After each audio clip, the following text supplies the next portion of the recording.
All right. Hopefully on your screen you see my Moreau board, which is right now focused on a picture. Um, if anyone has any issues jumping on the Moreau board, just please let me know. Otherwise, I'm just going to roll because I believe you all are tech savvy and can figure it out. But yeah, on my screen right now, it's a quote from an author named Simon Sinek. A long time ago, he did a TED Talk called Start With Why. It's probably maybe a top 10 TED Talk of all time. And more recently, he wrote a book called The Infinite Game. And so, in The Infinite Game, he talks about an infinite mindset. And the reason why I thought about this was last night I was trading messages regarding our John Lewis result. I know the team put in a lot of time.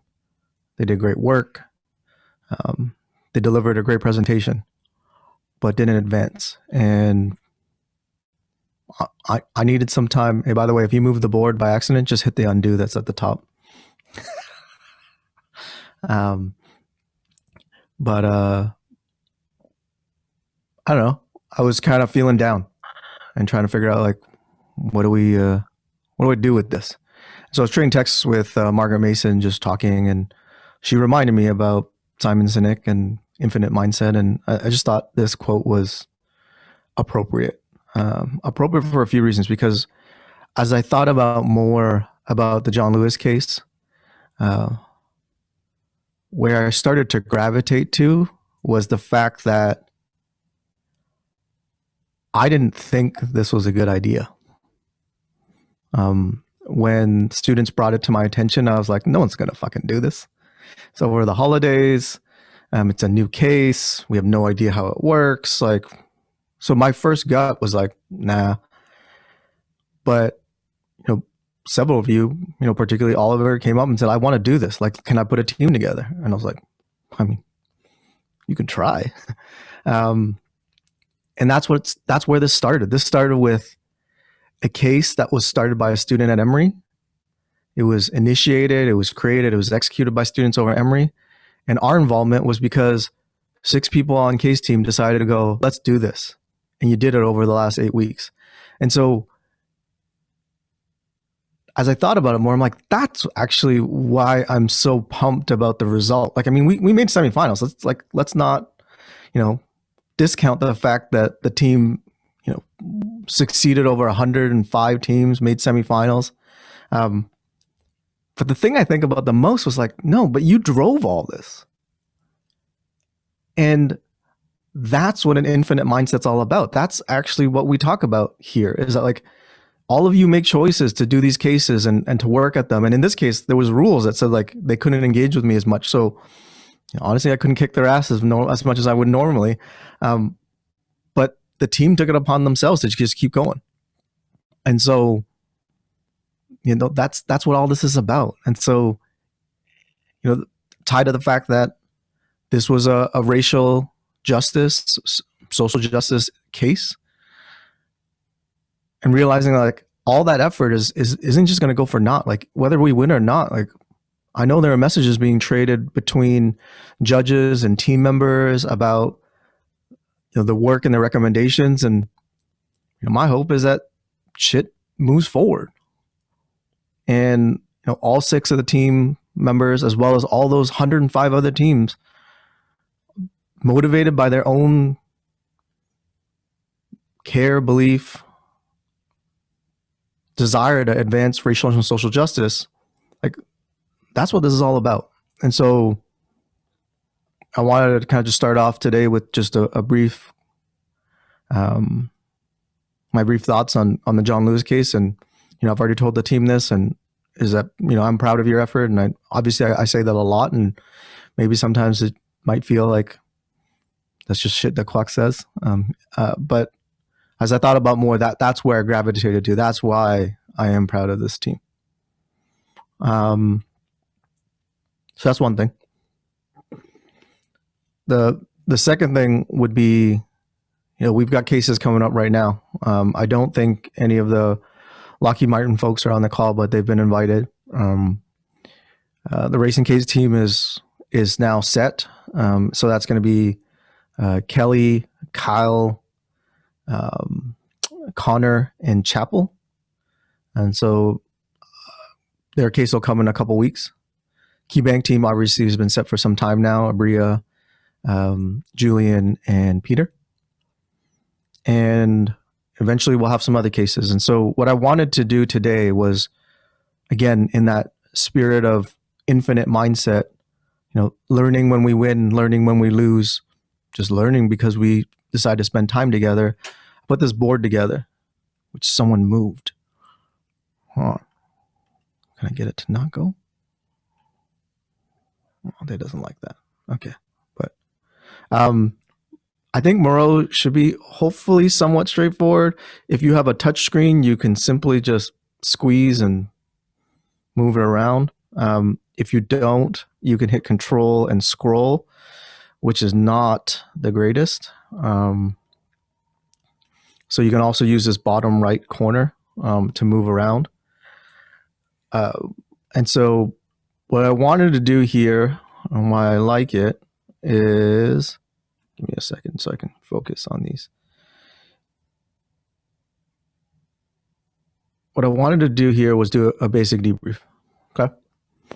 So I think we all think differently and we think in different sequences. So that's kind of the beauty of something like this, is that you can start wherever the heck you want. But basically the board breaks down. See, people are moving my board again. The board breaks down into kind of 4 quadrants, right? One being, what was good. So this is kind of your classic, like, let's do it again. Another being what was bad. Ideally something we don't want to do again. Just stuff you think about, the stuff you did that was great, stuff you think that you wish you had done. And I think the last bucket is probably the most important bucket, particularly for our racing case teams, our KeyBank team, and then any of you that plan on competing going forward, is like, what can you do? And so my hope, like my ideal, would that we'd have a sketch of that we can hand to these teams and say, hey, you know what, this is where you should start. This is what you should do. And so that's the idea. And so pretty much how this will work is, if I zoom out a little bit, there are stickies on both sides. The colors don't mean anything. Pretty much if you grab a sticky, you can throw it into a section, and then you can zoom in on that sticky if you want, and just start typing. So it adjusts. So like I could say something like, "What went well?" That did not work the way that I thought it was.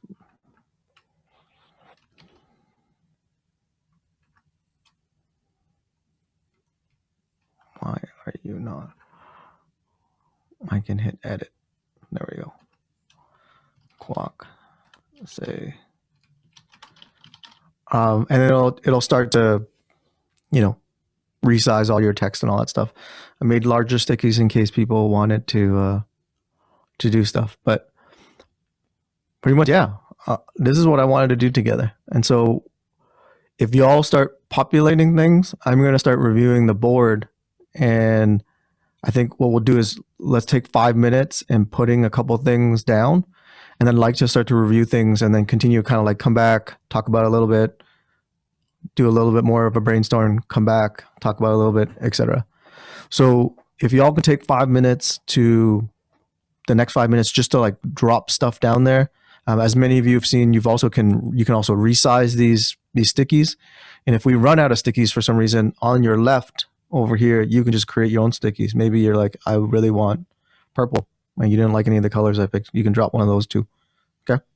So let's take 5 minutes and give that a shot.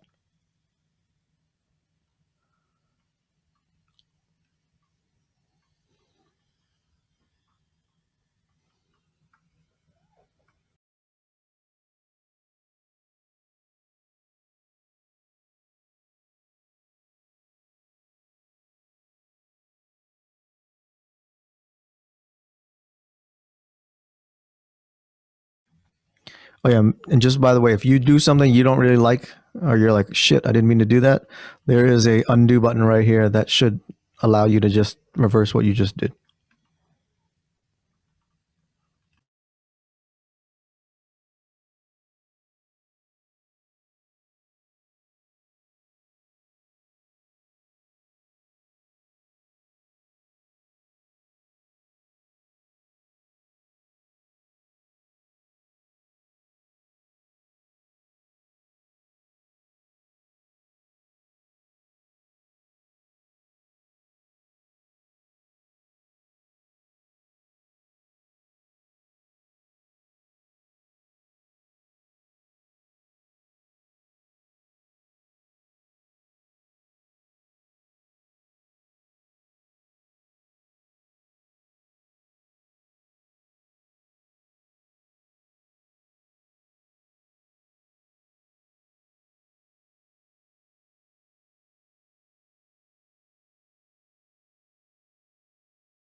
Why don't you all finish your thoughts? If you're working on a thought right now, just finish it up, and then we'll come back, and I'm going to start over here in the good section.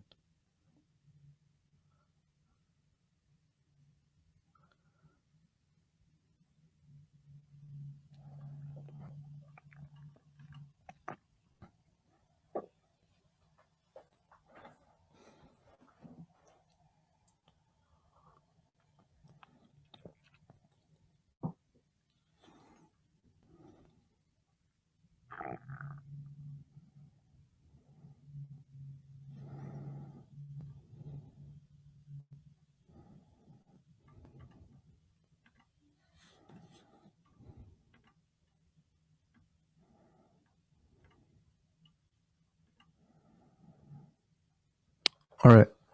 Let me open this one a little bit so I can read it.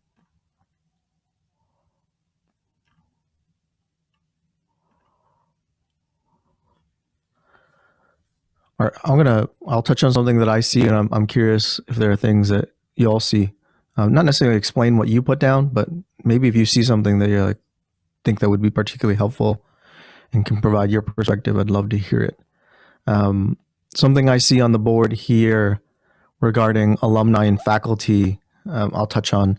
As you may know, for the Emory case, John Lewis case, they were encouraged to have focus groups. And so they did have a focus group, I believe, with 5 or 6 alums. These were kind of less than 5-year alumni of both Manderson, but also Case team. And it sounds like it was a really good connection, both for the case itself, but also I think relationship wise. I'm fairly certain that any of the John Lewis Case team members could reach out to those folks and they'd pick up the phone instantly. They already would have, but I think they would pick it up even more. And I know that too because they reached out to me after, letting me know how appreciative they were to be able to give some of that feedback. And then there's a comment here about Mark Berry and kind of his take on pitching and other advice that was with respect to the Florida Southern case. Mark being a public relations kind of creative guy over in the communication school, helping out a lot with Prentice and Diana and Reed and Hayden's team. And so I think this is something where it's almost like when we talk about doing reviews early on and how that can be hard because you're like, I don't really get the case entirely. I don't get the problem entirely. I haven't done all my research. We don't really have solutions. And it's like, well, okay, well, we can still talk. This is something where, I'm encouraging all of you to keep putting yourself out there with alums, with faculty, because the earlier you can do that, the more, they can shape what you're doing. And I know the John Lewis team ended up talking with that focus group pretty early on. I want to say it was like maybe week 2 of that, 6-week prep period. And so that's something I see. I guess I'll turn it over to y'all. Like I said, I don't want you to explain the one you post. I actually want to know, like, if people have a perspective on something they see here, I'd love to hear why you think that's a good thing or something that we should do going forward.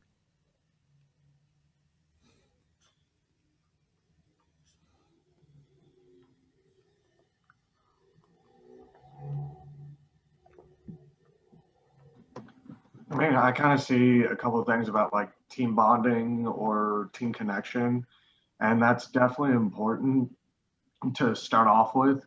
You need to know the people that you're working with and just like opening those lines of communication early on. The earlier that you're like fully not vulnerable, but like open with each other and can just be like, listen, like I'm all in on this, but I can't do it this time and this time because of class, work, whatever. But like, just you don't need to necessarily like the people that you're working with. Like, it's better if you do, but like, as long as you can have like a professional relationship and like understand each other and like know your roles, like everything's going to good. Now, I'm not saying I didn't like anybody that I've worked with. I'm just saying like in other teams and other stuff, like I haven't necessarily liked everyone that I've worked with, but like as long as we can be open and honest with each other, like we get the job done. So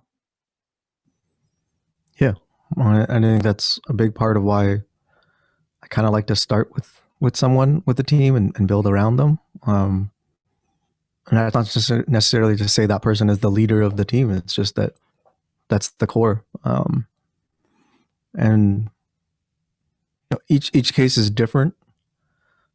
Some are the best friends case where you know each other. You'll get really tight and you spend a lot of time after the case together, and some aren't. And so to your point, Jack, like it is important to be able, at least at a level where you're able to just lay it all on the table. I can do this. I have to work remotely. I have obligations on Saturdays or whatever that is, right?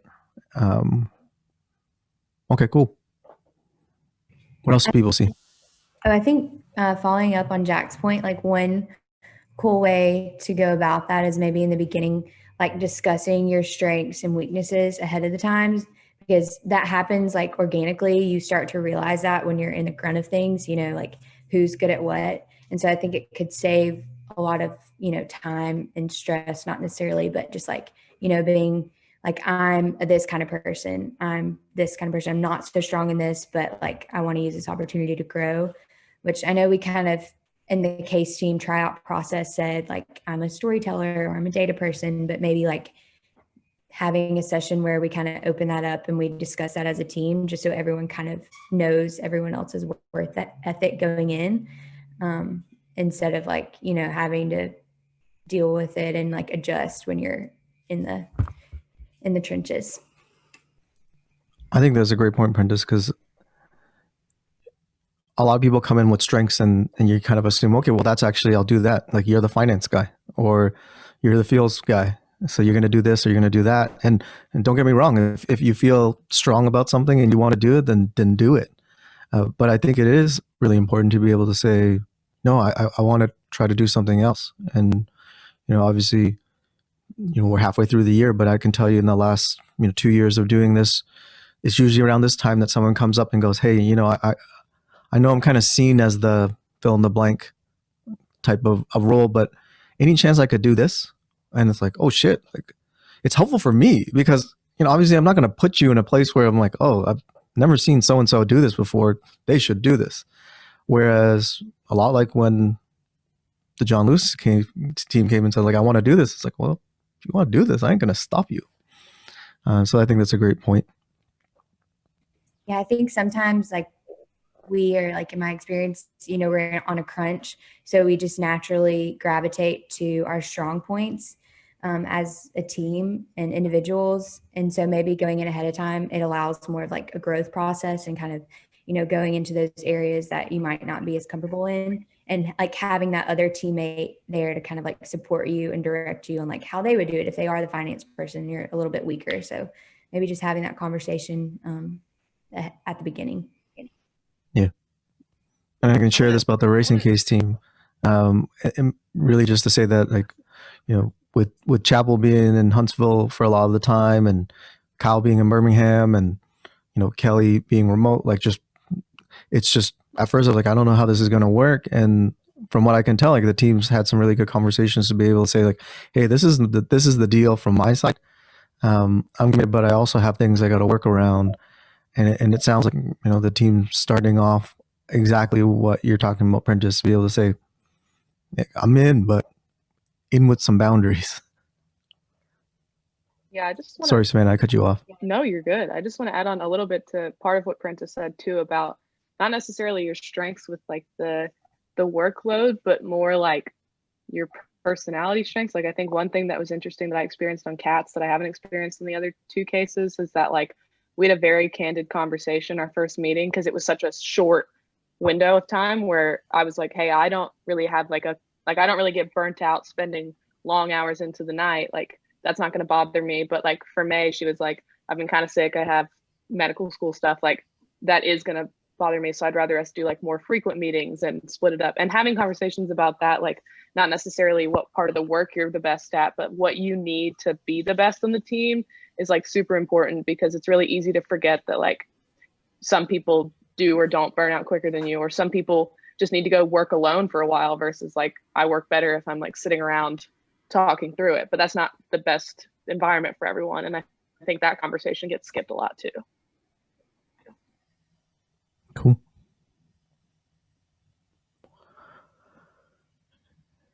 Any other thoughts on stuff that's on this board right now that you feel is? I'd say passion for the prompt. I kind of like related to that a lot, especially during like faculty run throughs early on. It was like the faculty could tell if we were, just kind of going through it in a monotonous voice and maybe not necessarily like completely behind what we were presenting. And I think getting that feedback early on helped us to kind of develop a passion for it so that when we were presenting to judges, it did come across like, we were super excited about what we were presenting. Because the judges can see right through you if you're just like, there's a difference in presenting like for a class in a finance class and actually presenting a case and ideas that you developed. And I think that's really important. Like if you want to do well and you want the judges to like what you're presenting, you have to love it first yourself and kind of portray that to them. I think that we have Jonathan to thank too for some of the way that we were able to portray our passion for our case. And I saw the becoming a film crew one, and that made me think about him and how much he was such a good resource for us in the way that we presented ourselves. Yeah. Go ahead. I was just going to say, like, moving forward, I think going back to like passion for the topic, even if you can't like find passion about maybe like insurance or anything like that, just for teams in the future, like, just find passion for the work that you've done and like use that to fuel like your tone and how you present, because you should have like pride in what you did. And I think that's what our Florida Southern team did, maybe because, we don't love workers' comp insurance, but like we were so passionate about all the work that we did and like what we had to show. I can say I definitely saw that in the team yesterday, in how they presented and and some parts are dry. Like, let me tell you about the research process. It's like, you can't really be that passionate about the research process, but like how it led from one thing to another to ultimately the ideas. I had an opportunity to watch 3 of the final presentations, including the team that won. And I can tell you the team that won were these 4 ladies that just fucking brought it. Like from the moment the first person opened their mouth, I was like, I'm listening. And I got through their anecdote and I'm like, I'm obviously not a black woman. But in that 1 minute, I felt like, I think I have a sense of the experience that you've had in your life, and that's laid the foundation for this presentation. It doesn't even matter if it's fake. Like I'm not suggesting that she lied. I'm just saying that like the way it was composed was so well done that I'm like, I have a picture of what your life has been like up to this point, how you've now extended to young women chasing STEM fields. And now I'm wondering how this then leads into your presentation. And then the 3 other people that followed, it was just so well done. And to your point, like they clearly had a passion for the prompt, and it just, they also brought it home. So that same person brought home with a different story, tying in all the pieces, a lot like our team. Like for those that were in the run through, or a couple of the run throughs, they got a lot of feedback about how like things just dropped off. Like, where did this person go and how did this go? And by the time they presented, they brought it all back. And so I definitely think that there's something to be said about like, you have to be really excited about the thing that you're presenting on, or else people are going to feel it. All right. We can come back to this, but I want to move on to what was bad.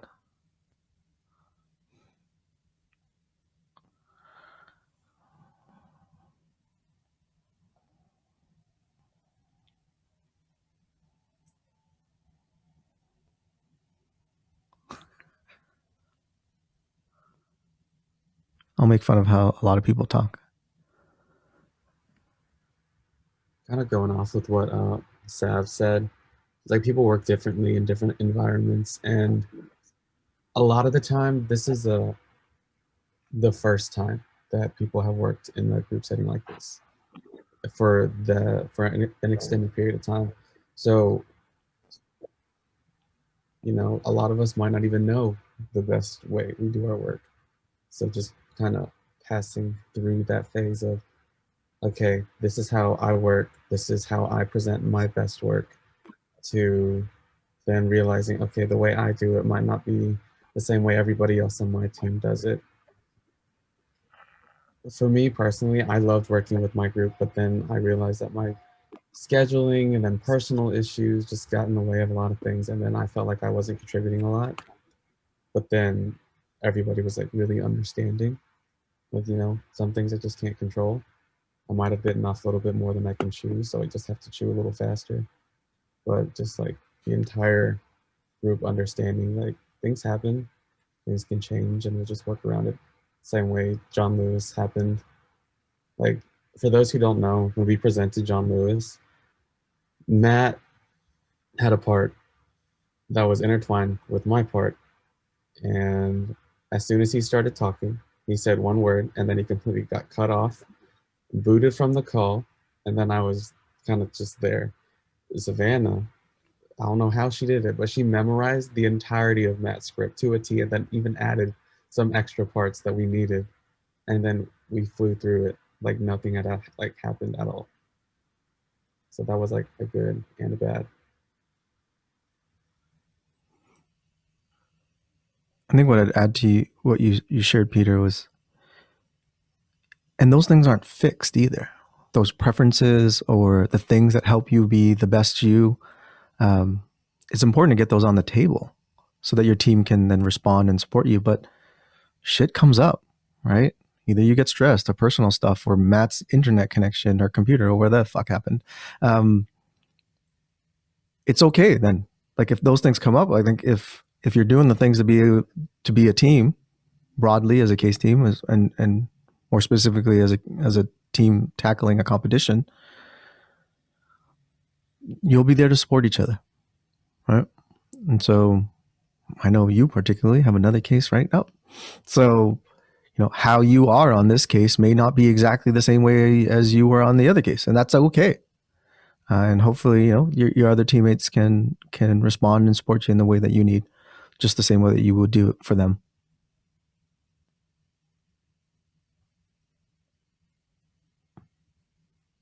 What do y'all see here that I know it's called bad, but like, I just use that word as a contrast.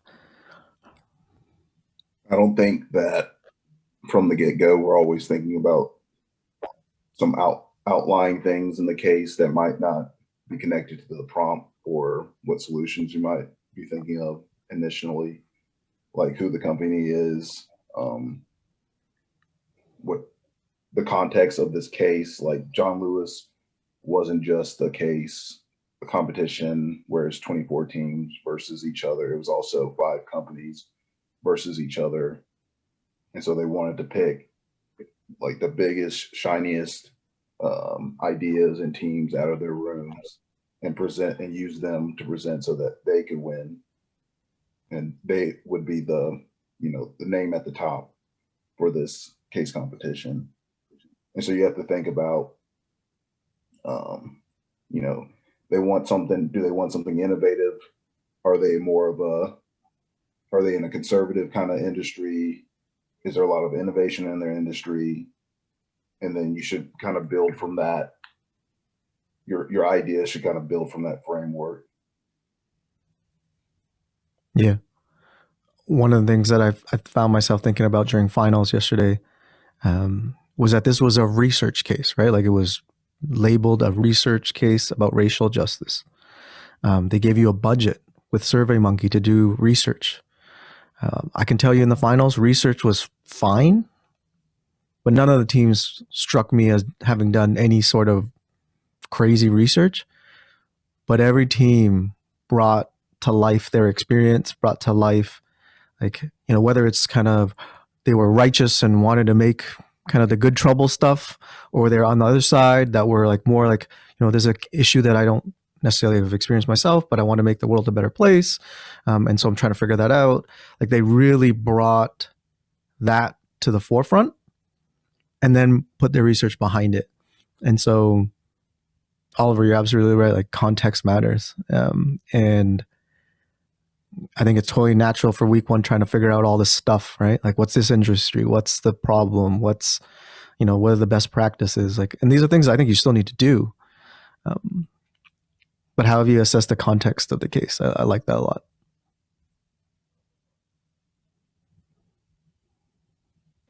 I have a question about one of the sticky notes. Go for it. So, revealing what college you were from to the judges, are they not supposed to know what school you represent?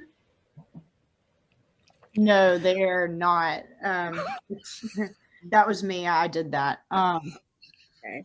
And so, like with ours, like we sent in the video, and then we met the judges for a Q&A session, and I was in the and it said clearly in the rules that we got at the beginning, they named us like we were Team Mississippi, right? And so that was, or we were supposed to go by Team Mississippi whenever we referred to ourselves. And was in the middle of answering a question, and I was like, we're so thankful for the faculty and staff here at the University of Alabama for helping us out during our project. And right there, I revealed it, and that's against the rules. Oh, yeah, I was so close to doing that. Literally the exact same thing. And then almost gave him a roll tide like at the end. I was literally moments away from doing the exact same thing. I wish you could have seen Reed's, because I think I distinctly remember watching his mouth form the beginning of roll and him having to like clamp down on his tongue before he could actually say it. Yeah, I mean, also, like, it depends on the case. Like, some of the cases will just say, this is the team from Alabama. So, like, it's not for every case, but, like, yeah, just heads up. Like, they may give you an anonymized name, so try your best to stick to it. But, you know, it worked out okay for us. I cried all morning. We had our Q&A session at like 8, and then the awards weren't until 11:30, and I just sobbed that entire time. I was so embarrassed. And it wasn't the first time, and it won't be the last time. And so sometimes it's a little bit more covert. Like there's an entire slide on research that labels all these University of Alabama professors and the location of the research and the insights. And you're like, why the fuck would you have done research with a bunch of University of Alabama, professors on this date, unless you were from there? Or just screenshots of a browser where you're logged into, I don't know, whatever. And you can see it says like, University of Alabama soup store. So yeah, for the most part, it's anonymized, and particularly you'll know if they give you a name, right? Like your team B4, because often you advance rounds, right? So you're in your room, you advance to the finals, and they want to keep those, that anonymous. But for some of y'all, if you open your mouth, people usually know where you're from. But I guess the way that also works is that there's nothing that prevents an Alabama student to go to California, or a Miami Latino to go to New York or whatever like that. So, all right. I'm going to go here.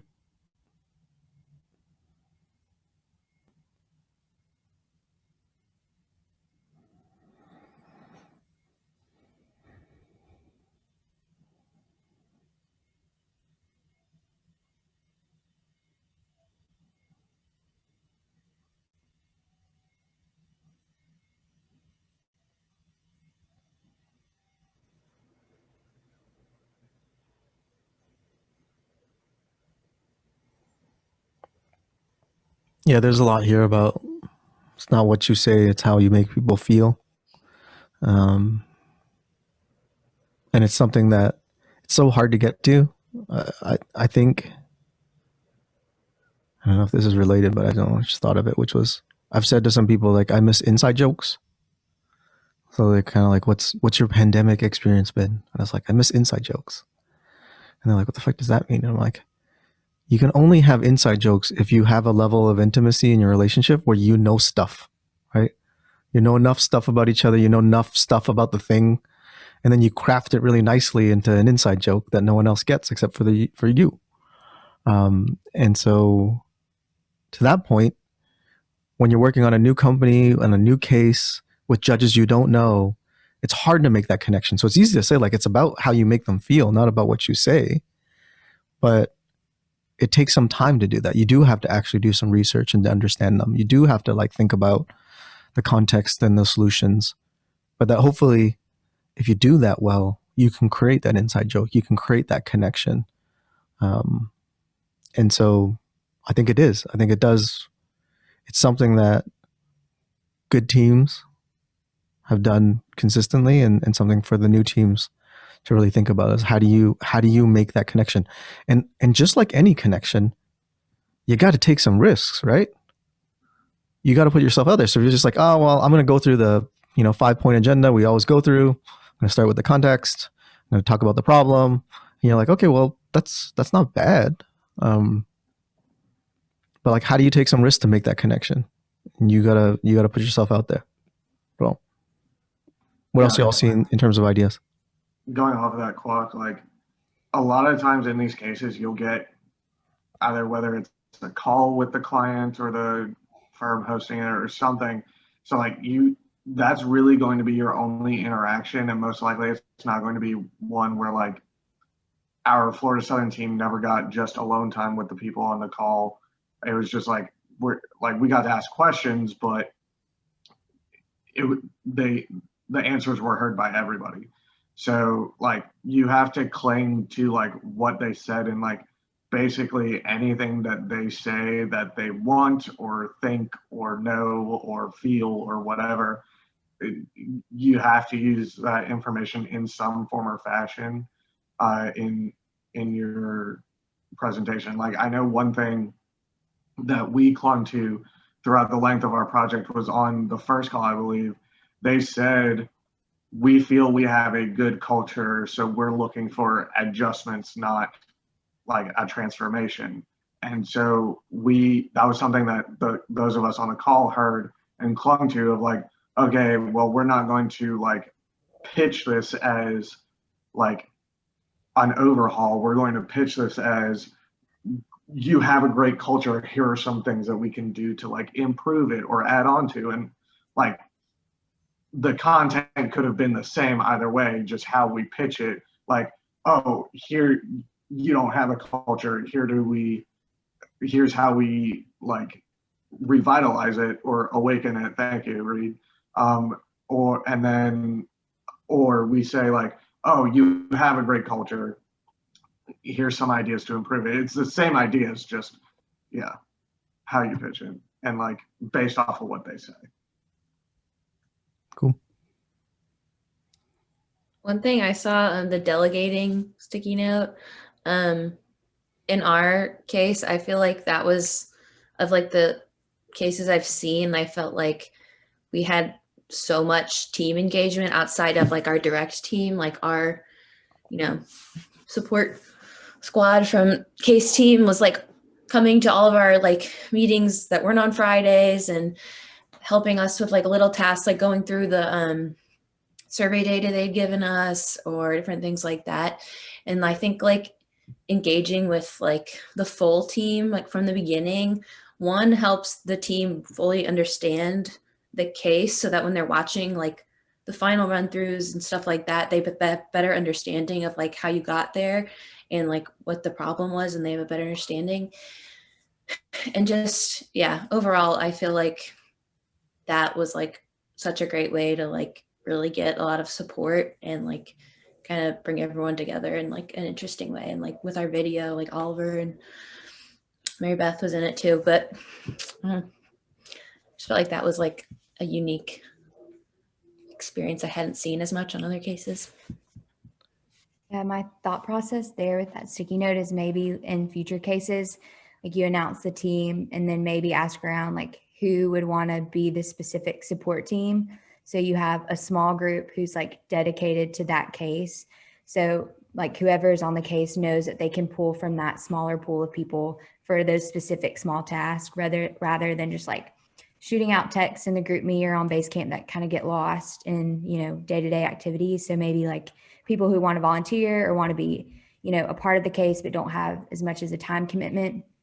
And then too, like when you're going into interviews and things, like you can say, I served as a support for this specific case, even though I wasn't, present for the competition or presented, but, I was in the background doing background work and stuff like that. So just adds another element of involvement.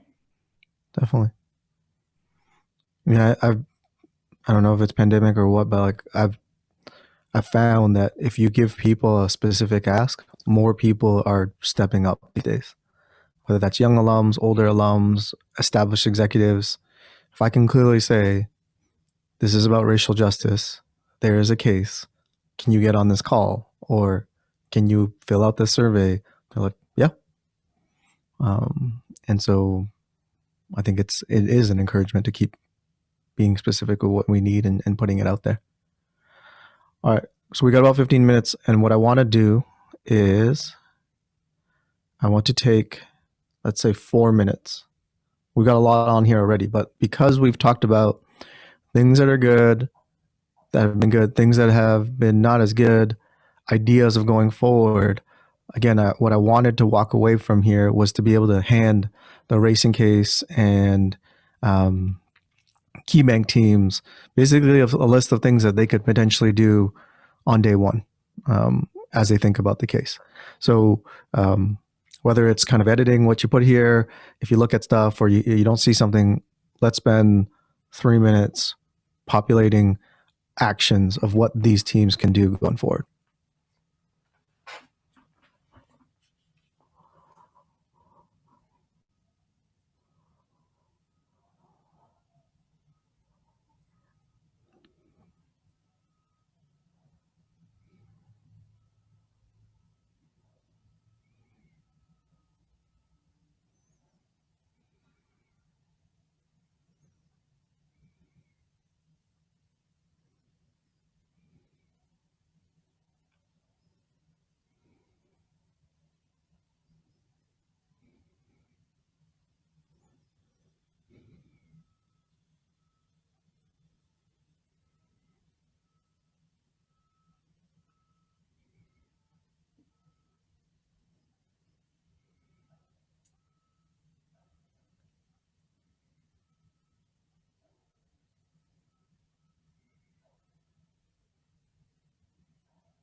All right, I've scanned them all. I'll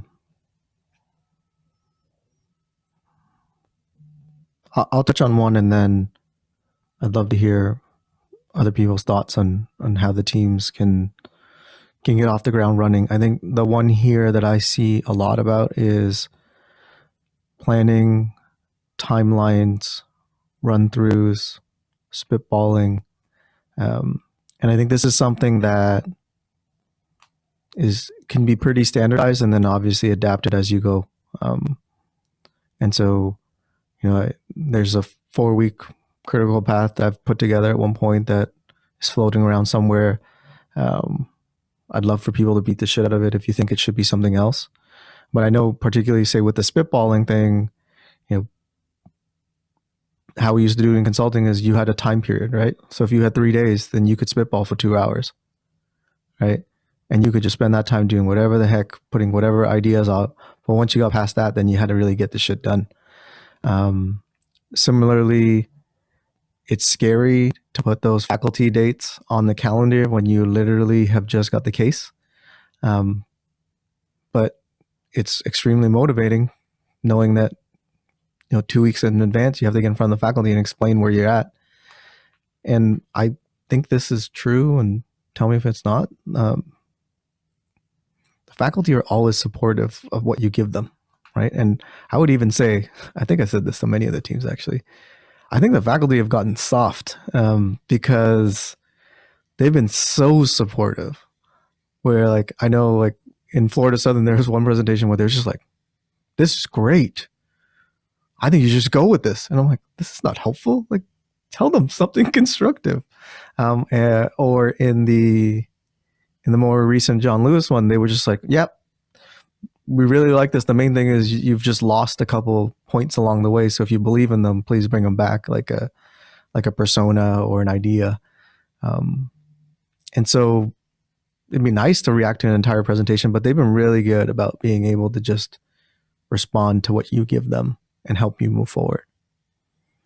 So, I mean, we could touch on all kinds of stuff, but particularly like, I mean, the John Lewis team just getting off a case, or Florida Southern team. Is there anything here that you stand out that you would identify for the two teams competing, to just be able to say like, get this done? It'll help you a lot.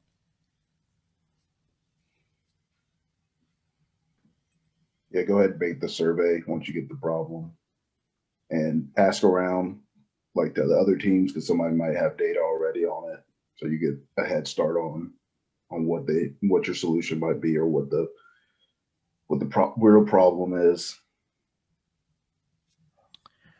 Yeah, I don't know if you know this, but the John Lewis team ended up folding in some of the Florida Southern surveys because there was some relevant data that they wanted to use in there. So they, as a byproduct, they get to boost their N in terms of respondents, but also to probably give them a head start for some of their ideas.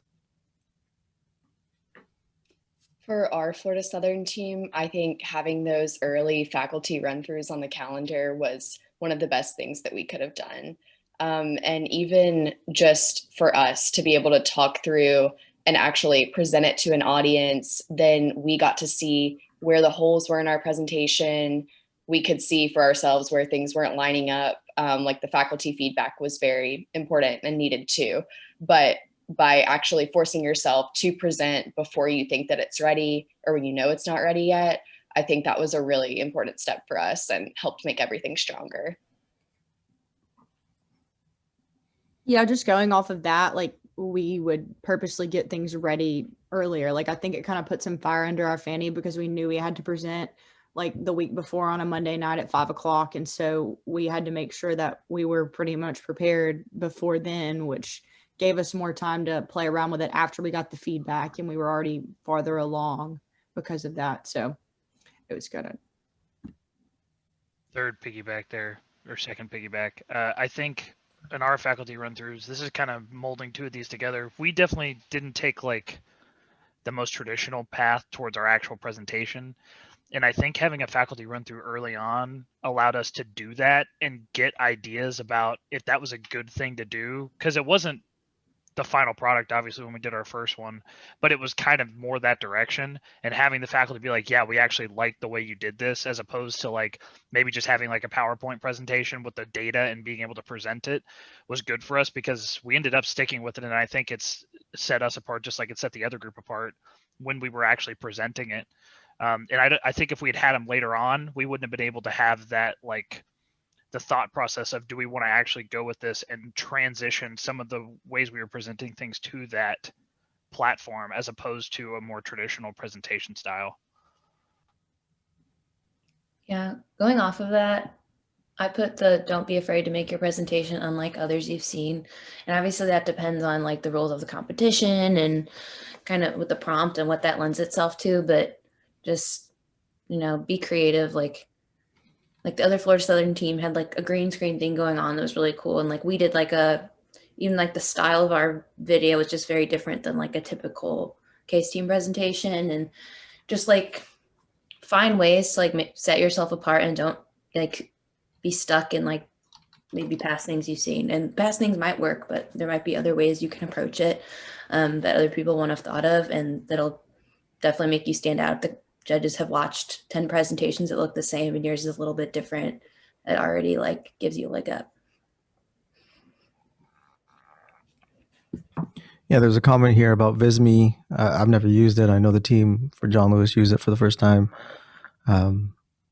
that's the same as how we do cases. So if you see different ways to do cases, different templates, different tools, I want you to raise them with us too, because it's easy for us to get caught in our ways of how to do things. So again, this is you've got a seat at the table, so you got some ideas, and then move forward.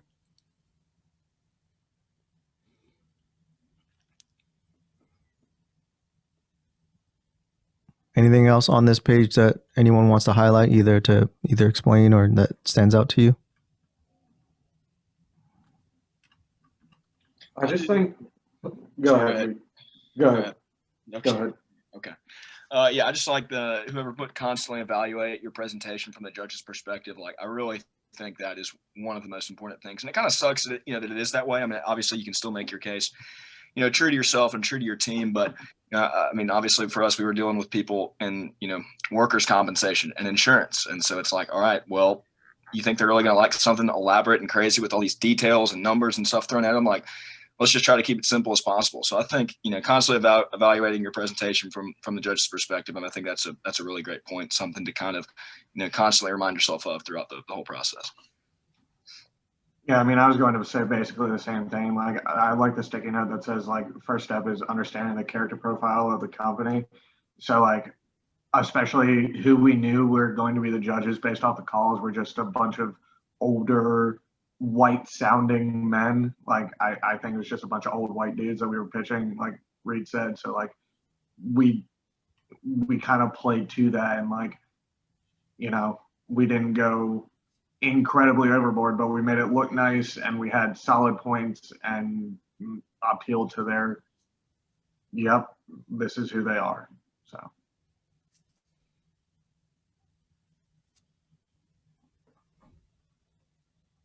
Any final thoughts before I wrap it up?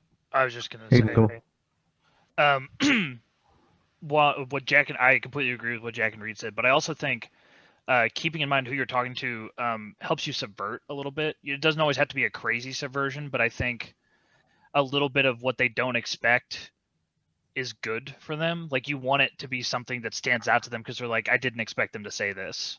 But I think you have to know the ceiling of that, because there is such a thing as too much of an impact, especially in a case like what we had, where, like Jack and Reed said, there's a very particular group of people you're presenting to, and they're not going to take everything as a positive.